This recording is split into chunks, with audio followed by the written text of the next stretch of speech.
Okay, today a buddy of mine, Dale, and I are going to change the crank seal on this. If you ever had any problems with these Yamaha shows of the crank seal blowing out, I had the problem, and we put a fix in it, temporary, and we're going to change it now with a new seal, and we're going to put a new belt on, all that kind of stuff. I got a little bit of the stuff done last night. Took out the spark plugs to make it easy to turn over to line up for the belt and stuff, so we're going to get going. Okay, right now he's turning over to line up the belt, the marks on the belt.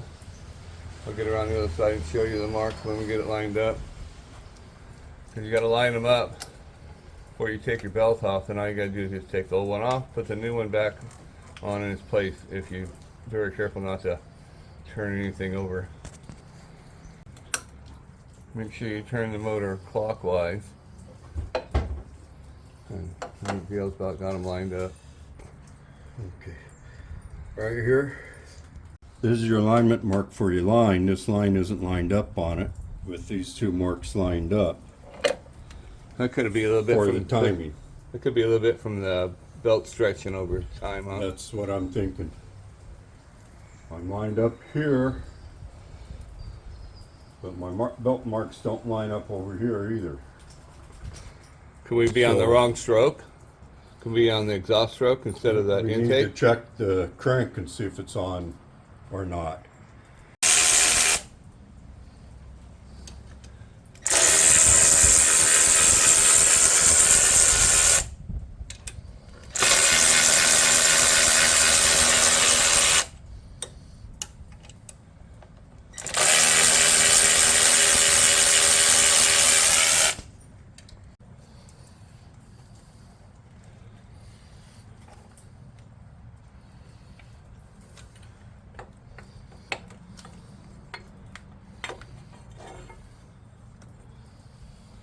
Now we're getting down to the crank.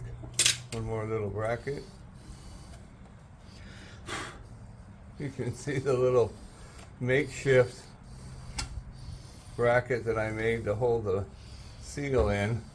It was right in the middle of salmon season, and it was sort of an emergency thing, but I fabricated one that's much better. You can buy those brackets, I hear, through Yamaha, but when we finally found out where to someplace that carried them, they said that they were out of stock on back order and didn't know when they were going to get one. So that goes to show how frequently they're having this problem.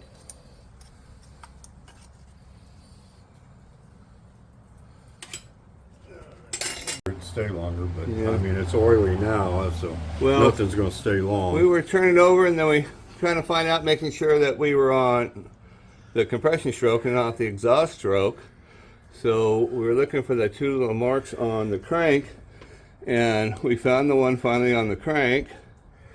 But then this little white mark, we almost missed it. So we're going to do it with a Sharpie and make a black mark on there. So go for it there, Dale. Okay, we got this little wiring harness off. There is a mess of wires that have got to come loose in order to pull this thing up. So we're going to be a while with that.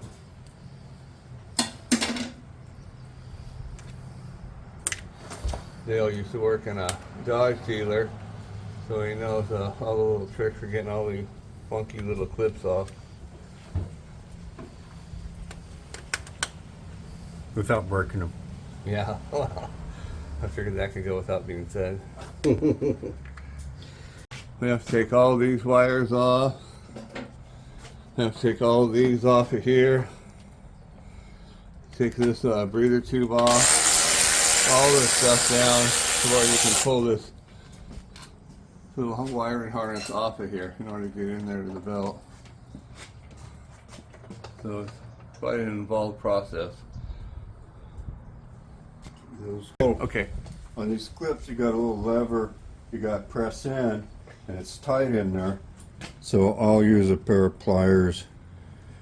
That goes on the plastic only, not the wires. And the little clip, you can squeeze it and get it to lift off, then I'll pull right off. Yeah. See, they're all different. See, this one you push it in right here is where he's talking about. You know, we're finding different clips all over this thing, so, you know, that's what I was talking about Dale knowing from being a mechanic for years. So he is in charge of this part for sure. Okay. The difference in them, he just showed me with these two clips, look almost identical. But one he said you got to push it in here in the back, and the other one you got to push it in right there towards the front to get those out. So yeah, I'd have broke a couple clips without a doubt. Got to get this fuel line off here. Of course, when we pull it, it's gonna spit a little bit of fuel. This clip, you just kind of spread it to get it off there.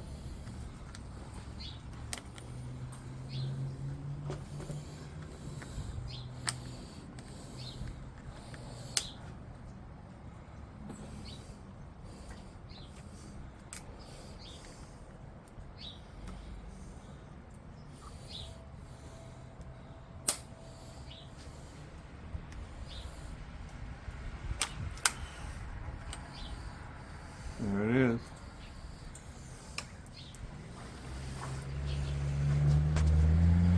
Pulling these little brackets off of the back side of the pulleys, which you can see now, where we got marks all over the place. Marks there lined up, this mark's lined up. Same thing over here. You gotta get all these lined up and make sure you don't turn on anything once you get it off, or you can have some catastrophic problems when you go back on.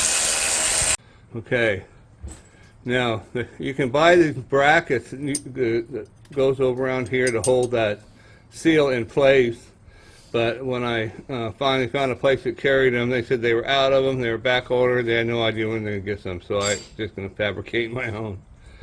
And see, it just sits on there over top of the seal, and it just holds it down where it can't come out on you. And then we'll put the bracket on here that holds the back of the belt, and then we'll be good to go. Okay, we got a little bracket back on here. That's finger tight on there right now. Dale's getting on.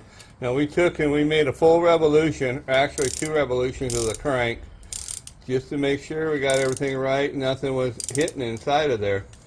Because the main thing is you get our marks off a little bit, and those cams, you'll get valves hitting the pistons, and you'll cause some big damage, but we got everything going good. Okay, we got this thing all done. Everything's back on. Now, on that seal, that new seal we put in, we use a green glue for that Loctite. You know, everybody's seen the red and the blue, but the green glue is what we use, and that works. A friend of mine told me about it, and that keeps those seals from popping out. So I'm going to let this thing set until tomorrow, because they said in instructions that green glue was set up in 20 minutes, but it won't harden until overnight. So I'm not going to start this thing until tomorrow. So that's it.